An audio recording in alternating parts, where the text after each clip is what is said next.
Welcome again to my virtual mini diary. Noong nakarang araw nga ay nag-celebrate ako ng birthday ko. At dahil nga malapit na matanggal sa kalendaryo, nilubos-lubos na talaga namin yung celebration. Kaya ang agenda for today ay post-celebration ng birthday ko. Wednesday nga talaga yung pinaka-araw ng birthday ko. Pero dahil nga weekdays, balik kumain lang kami ng dinner ng boyfriend ko. At di ko nga naisama yung dalawa kong kapatid na kasama ko dito sa Maynila. Dahil yung isa ay nasa work at yung isa naman pumapasok ng school. At di rin namin naisama yung parents ng boyfriend ko dahil may work yung papa niya. Kaya naman napagkasundo namin ng boyfriend ko na sa araw na lang ng linggo namin itutuloy yung celebration. Kasama yung dalawa kong kapatid at yung parents niya. Pero dahil pumasok pa rin yung isa kong kapatid, magte-take out na lang kami ng pagkain para sa kanya. At dahil nga seafood lover ako, nag-decide kami ng boyfriend ko na dito kami sa Dampa magla-lunch. Bali namili kami ng mga fresh na seafoods doon sa palengke at pinaluto namin dito sa restaurant. At nung patapos na nga kami kumain, kinantahan nga ako ng happy birthday ni Lolo at yung kasama niya. Na-amaze nga ako doon sa restaurant ng kinainan namin dahil 15 minutes lang yung luto time kahit nila. Marami kaming pinaluto sa kanila. Bali yung mga pinaluto namin ay sinigang na maya, calamaris, mixed seafood, at baked oyster. Grabe, sobrang panalo talaga ng lasa ng mga luto nila. Siguro dahil nga fresh talaga yung mga seafoods. Lalong-lalo na yung sinigang na maya, panalong-panalo yung lasa. May pitik talaga yung asim ng miso. At yung calamaris naman sobrang lambot at sobrang sarap din ng lasa. Perfect talaga yung timpla, hindi maalat. At sobrang lambot dahil nga fresh pa talaga galing sa palengke. At first time ko nga pala matikman yung oyster. Hindi overcook yung pagkaluto nila. Meron pang cheese on top. At yung mixed seafood naman, panalong-panalo. Nandoon yung tahong, hipon, at yung crabs na puno ng alige. At pagkatapos nga namin kumain dahil busog ang lahat, oras na para maglakad-lakad at mag-ikot-ikot para bumaba yung kinain. Kaya naman, dumiretso na kami dito sa Ayala Malls, Manila Bay. At nasaktuhan nga namin na nagpa-perform yung The Manila String Machine.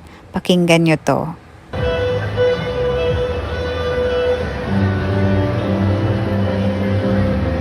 Pagkaakyat nga namin ng third floor, ang daming Christmas trees na nakadisplay dito. At sobrang gaganda. Iba't ibang tema ng kulay, ng design. Halos lahat na ata ng magagandang Christmas trees design nandito na. Pambili na lang talaga ang kulang. At habang tumitingin nga ako ng mga decors dito, nai-imagine ko na kapag meron akong bahay ay talaga namang di ko papalagpasin na hindi ako maglalagay ng Christmas tree tuwing Pasko. At kita nyo naman kung gaano kagaganda yung pagka-design ng mga Christmas trees. Kulang na lang talaga dalhin ko sa bahay lahat. Kaso naalala ko wala naman pala akong pera. Kaya naman tingin-tingin na lang at video. Tingnan nyo naman, iba't ibang kulay. May green, may red, may gold.